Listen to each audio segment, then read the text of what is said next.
This is a fraud.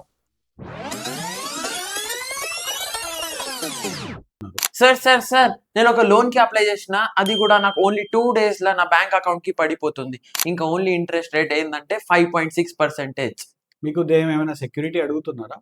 ఏం security అడగలేదు. మళ్ళీ ఏమైనా చార్జెస్ చెప్తున్నారా? ఓన్లీ వాళ్ళు నాకు ఏం చార్జెస్ అడిగారంటే 10,500 రూపీస్ అడిగారు. ఇలాంటిది కేసెస్ లో చాలా చాలా జాగ్రత్తగా ఉండాలి. This is a fraud. ఇప్పుడు ఇక్కడ ఏమవుతుందంటే ప్రైవేట్ ఫైనాన్స్ కంపెనీ పేరుతోని ఫ్రాడ్ చేస్తున్నారు. వీళ్ళు ఏం చేస్తున్నారు అంటే వీళ్ళ పెట్టే టర్మ్స్ ఎంత ఈజీగా ఉన్నాయంటే ఎవరైనా దాన్ని నమ్మేస్తారు.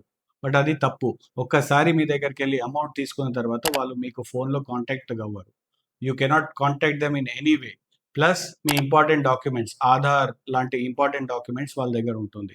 సేమ్ ఇదే విధంగా నా ఇంకో క్లయింట్కి కూడా అట్లా అయింది. వాళ్ళ దగ్గరికి వెళ్ళి అమౌంట్ తీసుకున్న తర్వాత వాళ్ళు ఫోన్ లిఫ్ట్ చేస్తలేరు. They are not reachable. So ఈ కేసెస్లో మీరు చాలా చాలా జాగ్రత్తగా ఉండాలా. This is too good to be true. So be careful of this kind of a loan fraud.